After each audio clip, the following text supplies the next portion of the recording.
Jinwoo nakarating na sa floor 80 kung saan makikilala niya na ang eldest daughter ng Roderick clan na si Esil at isang langgam sa Jeju Island ang matagumpay na nakarating sa isang isla ng Japan na siyang magmamassacre sa lahat ng tao dito. Kaya naman simulan na natin ng chapter 80 up to chapter 82 at kung mahilig ka sa solo leveling at bago ka lamang sa aking page ay mag-follow ka na kaibigan, let's go! Sinilip ni Jinwoo ang kanyang kapatid dahil maaari daw na may lumapit dito habang siya ay wala kung kaya't pinalabas niya ang tatlong dating General Balmond sapagat sapat na raw ang isa dito upang kalabanin kahit ang isang A-rank hunter. Ang pagkakaalam daw ni Jinwoo ay apat ang bantay ni Kiba at sagot naman ng isang Shadow Balmond ay nakasalalak daw yung isang bantay sa ceiling at naalala ni Jinwoo na siya ang may gawa ng bagay na yon. Pinaiwan ni Jinwoo ang isang Shadow Balmond at magdadagdag pa raw siya ng dalawang bantay upang maging ligtas daw ang kanyang kapatid at doon ay pumasok na ang tatlo sa shadow ni Jin-A. Poprotektahan na din raw ni Jinwoo ang kanyang mga kapitbahay at doon ay nagpalabas muli ito ng mga shadow soldier at simula daw ngayon ay babantayan na nila ang mga tao sa lugar na ito at siguraduhin daw nilang hindi sila mapapansin ng mga tao. Nagsimula ng magpatrol ang mga shadow at kahit isang mamamatay tao raw ang magpakita ay hindi nito kayang talunin ang kanyang shadow soldier as long na hindi ito isang high ranking hunter at makakatulong daw ito ng konti sa kapayapaan ng mundo. Kinabukasan ay tinanong ni Jinwoo kung nakatulog daw ba ng maayos si Jinho at sagot ni Jinho na maganda raw ang motel na kanyang natulugan at sinabi muli ng bida na doon muna raw si Jinho habang naghahanap sila ng office para sa kanilang guild. Hindi raw makapaniwala si Jinwoo na tinanggihan ni Jinho ang offer ng kanyang ama at hindi niya raw pwedeng kopyain ang taong mas pinili siya. Tanong ni Jinho ano raw ang magiging business ni Jinwoo sa World Tower ng ganitong kaaga at doon ay sinabi ng bida na siya ay aalis na pinagtaka naman ni Jinho at bigla itong nawala. Nakabalik na sa Demon Castle si Jinwoo at dahil alam niyang mas mahirap na ngayon ang kanyang makakalaban ay naganda na siya para dito at doon ay sinuot niya na ang kanyang kapa at singsing upang maprotektahan siya sa matinding init. Dumating na ang quest ni Jinwoo at kailangan niyang patayin ng Demon King na si Bara na naninirahan sa pinakamataas na palabag. Mas maganda raw ang rewards ngayon dahil magkakaroon siya ng panibagong skill na tinatawag na Shadow Exchange sapagkat meron na siyang Shadow Extraction, Save Shadow at Domain of the Monarch at ang kaya daw gawin ng bawat skill na ito ay sadyang nakakamangha. Doon ay tumungo na si Jinwoo sa floor 76 at sandamakmak na halimo ang kanyang nakita, subalit si Kiba ay ginamit ang kanyang skill upang maging higante at ginamit niya ang kanyang Shadow Dragon skill upang magpalabas ng napakalaking apoy na siyang sumunog sa mga demonyo. Makikitang malaki at malayo ang inabot ng apoy na siyang umubo sa mga demonyong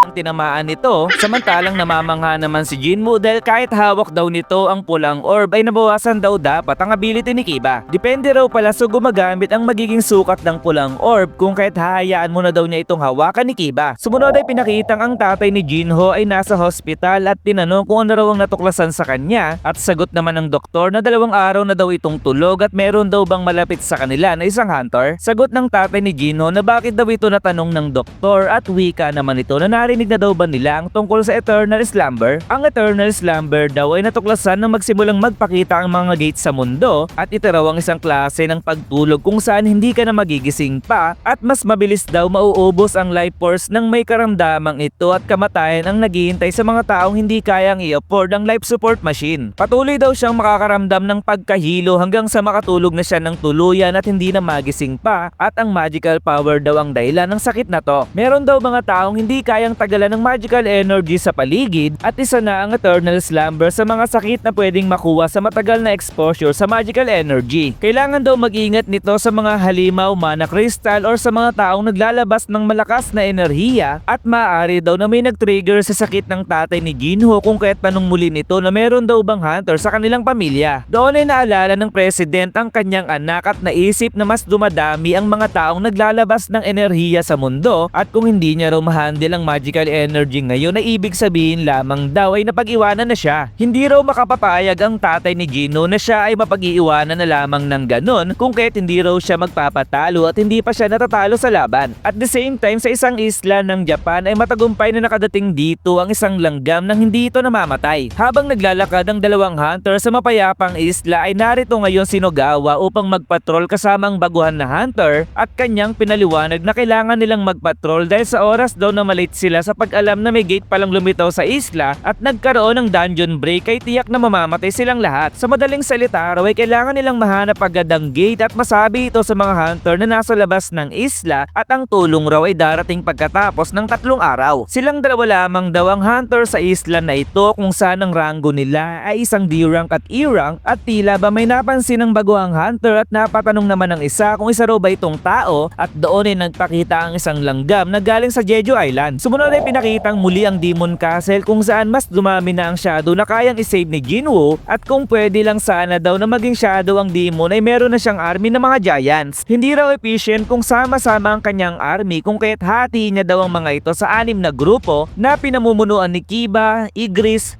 Iron, Tank, Team Balmond A at Team Balmond B. Patayin daw nila ang lahat ng demon na kanilang makikita at sa oras daw na makita nila ang entry permit ay sabihan daw nila agad ang ating bida. Kaya naman doon ay nagsimula ng maghiwa-hiwalay ang 6 na grupo ng shadow at i-give up na daw niya ang mga item na pwedeng makuha maliban lamang sa entry permit dahil ang prioridad daw ni Jinwoo ngayon ay makabunta agad sa pinakamataas na palapag. Hindi pa raw nagtatagal na umalis ang kanyang mga shadow ay marami na siyang natatanggap na experience at mas mainam daw pala kung ganito ang kanyang ginawa simula pa noong una. Hindi raw siya mauubusan ng mana hanggat hindi nawawasak ang kanyang mga shadow pero dahil nagpapakita na ang mga highest grade demon ay mas mahihirapan ng kanyang mga normal shadow kung kaya't kailangan niyang uminom lagi ng mana potion. Ilang araw ang nakalipas ay nagawa ni Tank na magpa-level up at bukod daw sa kanya ay nagawa din ng lahat ng kanyang mga alagad na itaas ang kanilang level. Sa ngayon daw ay nasa floor 80 na siya at may natitira pang 20 palapag subalit 2 araw na siyang nasa floor na ito ngunit hindi niya raw mahanap ang entry permit. Biglang nabawasan ng mabilisan ng kanyang mana na ang ibig sabihin ay mabilisan ding namamatay ang kanyang mga shadow at dahil daw hindi makasabay ang regeneration speed ng kanyang shadow ay ibig sabihin na may malakas na kalaban. Hindi raw makapaniwala si Jinwoo na may demon na kayang higitan ng grupo nila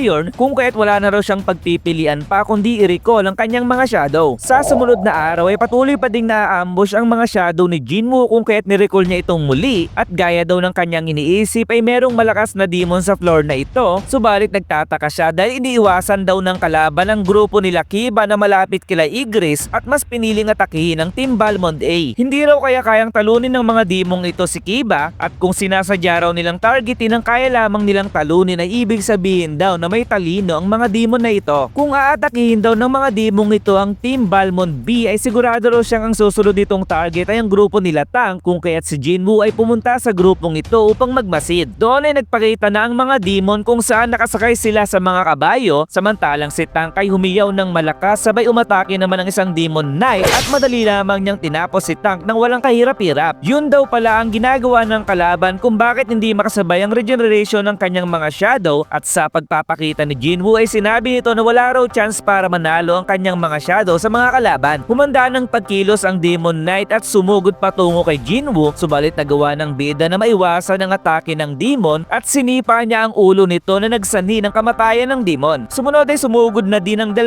pang demon knight kay Jinwoo subalit ang bida ay biglang nawala sa kanyang pwesto na hindi naman nakita ng 2 demon at sa sumunod na sandali ay nagawang makalapit ni Jinwoo sa 2 at hiniwa niya ito ng mabilisan na nagsanhi muli ng kanilang kamatayan. Natira na lamang ang isang noble demon at napapaisip daw si Jinwoo kung nakakaramdam raw kaya ang mga halimaw ng takot pero ngayon daw ay sigurado raw siya na tama ang kanyang nasa isip. Inatake ng sunod-sunod ng noble demon si Jinwoo ngunit madali lamang itong naiiwasan ng ating bida pero mapapansin nating malakas ang mga binitawang atake ng noble demon dahil sa iniwang butas nito sa mga gusali. Saktong-sakto raw ang pagkasinta ng demon sa kanyang ulo, leg at puso at ayon sa kanyang analysis na ang low grade demon ay katumbas ng D-rank, ang middle grade naman ay katumbas ng C-rank, ang high grade demon ay katumbas ng B-rank, ang highest grade demon ay katumbas ng A-rank, ang mga sinaunang demon ay katumbas ng A+ rank at ang kagaya nila Vulcan at Mythos na isang demon noble ay katumbas ng isang S-rank. Pinutol ni Jinwoo ang espada ng demon noble at hinawakan ng mukha nito subalit nang tatapusin na ito ng bida ay biglang sinabi ng demon na siya ay sumusuko na sa laban. Nagulat at nagtaka si Jinwoo dahil tila ba kayang salitain ng mga halimaw ang salita ng mga tao at doon ay tinanggal ng demon ang kanyang maskara at isang babae ang nagpakita at sinabing hayaan daw siyang mabuhay ng bida. Inatake daw ng demon ang mga shadow ni Jinwoo at ngayon daw ay gusto nitong humingi ng kapatawaran subalit wika ng babae na kailangan daw nilang protektahan ang kanilang lugar laban sa katulad ni Jinwoo na pumapatay ng mga demon na para para bang isang langgam lamang. Okay lamang daw ba sa babae na humingi ng kapatawaran sa taong pumatay sa kanyang mga alagad at sagot naman ng babae na masaya daw ang mga ito na mamatay na ginagampanan ng kanilang tungkulin. Hindi pa raw nakakatagpo si Jinwoo ng isang selfish na nilalang kagaya ng babaeng ito at ayaw rin daw niyang saksakin ito na may mukha ng isang tao, subalit naisip ng babae na nagkaroon siya ng pagkakataon upang umatake, subalit isang harang ang nagprotekta sa ating bida. Ginamit pala ni Kiba ang kanyang barrier at tinanong ni Jinwoo kung ano raw ba ang ginagawa ng babae at doon ay humingi muli ng kapatawaran ng babae at ibibigay niya daw ang lahat ng gusto ni Jinwoo basta buhayin lamang daw siya nito. Hindi raw alam ni Jinwoo kung walang hiya ang babae or sa lamang itong optimistic na demon at ginamit ni Kiba ang kanyang gravity magic, sabay tanong ni Jinwoo na kaya daw bang ibigay nito ang entry permit. Habang nasa ere, sinabi ng babae na pinoprotektahan ng kanilang clan ng entry permit at kung makakabalik daw siya nang hindi nasasaktan sa kanilang tahanan ay may bibigay niya ito kay Jinwoo. Nagtataka raw si Jinwoo kung bakit hindi ito nagpapakita at hindi niya naisip na pinangangalagaan pala ito at wikang muli ng babae na kahit daw ang mga entry permit sa higher floor ay pinoprotektahan din ng ibang clan at kung patatawarin daw siya ni Jinwoo kasama ang buo niyang clan ay pwede niya itong gabayan patungo doon. Hindi raw alam ni Jinwoo kung mapagkakatiwalaan niya ang babae kung kaya't lumapit siya dito at tinignan ng malapitan at tinanong niya ang babae kung mapagkakatiwalaan daw ba siya ng bida at doon ay tila ba nakaramdam ng kung ano ang babae sa lakas na meron si Jinwoo at nasabing hindi raw siya nagsisinungaling sa kanyang sinabi. Kung maibibigay daw ng babae ang entry permit ay alis daw si Jinwoo ng mapayapa pero bago daw ang lahat ay nais daw malaman ni Jinwoo kung sino daw ang mga demon na to. Sumunod ay pinakita ang isang pulis sa gilid ng langgam at mapapansin nating sobrang natatakot ito at nang makita siya ng langgam ay napayaw na lamang siya ng sobra na ang ibig sabihin ay yun na ang kanyang kamatayan at kamatayan na din ng ibang tao sa lugar na ito. Nagpakilala ang babae bilang si Lady Esil, ang panganay na anak sa Rudder Clan, subalit hindi raw yun ang tinatanong ni Jinwoo at naisip kung ano raw ba ang itatanong niya kay Esil upang makakuha ng diretsong sagot. Nakakarinig daw ba ng boses si Esil na nagsasabing pumatay ito ng tao at napapaisip naman ito at sinabing hindi raw sila nakakarinig ng ganon pero nakakarinig daw sila ng ibang boses na nagsasabing protektahan daw nila ang lugar kung saan sila nakatira. Ang halimaw daw sa gate ay may layunin na patayin ng mga tao at ang halimaw naman daw sa mga dungeon ay may layunin na ipagtanggol ang kanilang lugar kung kaya't ang ibig sabihin ay katulad si Jinwoo ng mga halimaw sa loob ng gate para kila Esil. Kailan daw narinig nila Esil ang boses na to, tanong ni Jinwoo at sagot naman ni Esil na noong sila ay magisi ay narinig na agad nila ang boses na to. Ibig sabihin daw ba ay nakatira ang mga demon na to sa ibang lugar at maaaring ito na ang clue upang malaman niya ang tungkol sa system. Kaya naman tanong ni Jinwoo kung saan daw ba nakatira sila Esil noon at sagot naman ni Esil na nakatira sila sa Demon World at bago pa nila malaman ay narito na agad sila sa Demon Castle. Ano raw ang ginagawa nila Esil sa Demon World at doon ay nagsimula ng maging malabo ang kanyang salita pero naghahanda raw sila para sa isang digmaan. Anong klaseng digmaan kaya ang tinutukoy ni Lady Esil at ano pa kaya ang gagawing pagpatay ng langgam na ito at sino kaya ang makakapigil sa kanya? Kaya naman kita-kits na lamang tayo sa susunod na episode ng Solo Leveling. Goodbye!